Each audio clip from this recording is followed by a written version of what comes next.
ఆంధ్రప్రదేశ్లోని పలు నగరపాలక సంస్థలు, మున్సిపాలిటీల్లో ఖాళీగా ఉన్న చైర్మన్, వైస్ చైర్మన్ స్థానాలకు ఎన్నికలు జరిగాయి. మొత్తం 10 నగరాల్లో ఎన్నికలు జరిగితే ఎన్నిక ప్రక్రియ పూర్తయి ఫలితాలు ప్రకటించిన అన్ని చోట్ల కూటమి జయకేతనం ఎగరవేసింది. ఇక వాయిదా పడిన మరికొన్ని చోట్ల మంగళవారం ఎన్నికలు జరుగుతాయి. మున్సిపల్ కార్పొరేషన్, మున్సిపాలిటీల్లో ఖాళీగా ఉన్న స్థానాలకు జరిగిన ఎన్నికల్లో కూటమి సత్తా చాటింది. 10 చోట్ల ఎన్నికలు జరిగితే 5 చోట్ల ప్రక్రియ పూర్తయింది.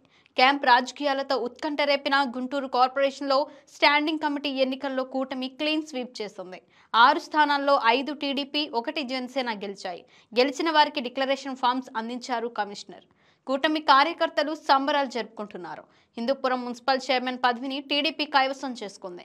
టీడీపీ అభ్యర్థి రమేష్ కు అనుకూలంగా 23 ఓట్లు వస్తే వైసీపీ అభ్యర్థి లక్ష్మికి అనుకూలంగా 14 ఓట్లు వచ్చాయి. రమేష్ ను చైర్మన్ కుర్చీలో కూర్చోబెట్టారు ఎమ్మెల్యే బాలకృష్ణ. జై బాలయ్య నినాదాలతో హిందూపురం హోరెత్తింది.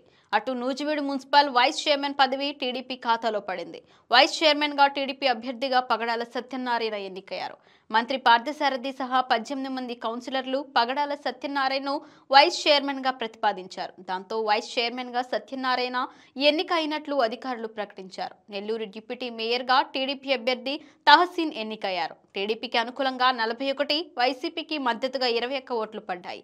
నగరపాలక సంస్థ ఎన్నికల్లో 54 డివిజన్లను కైవసం చేసుకుంది. ఇక ఏలూరు డిప్యూటీ మేయర్ పదవులను టీడీపీ కైవసం చేసుకుంది. డిప్యూటీ మేయర్లుగా దుర్గా భవానీ, ఉమామహేశ్వరరావు నామినేషన్ వేశారు.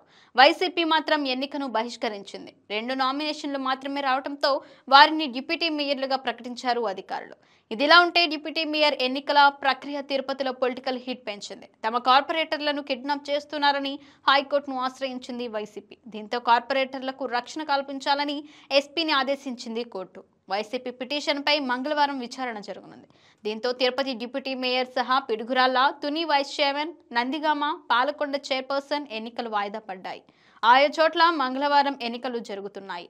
ఓపెనింగ్లు అలకల క్రమంలో ఇక సీన్ ఎలా ఉంటుందన్నది ఆసక్తికరంగా మారింది.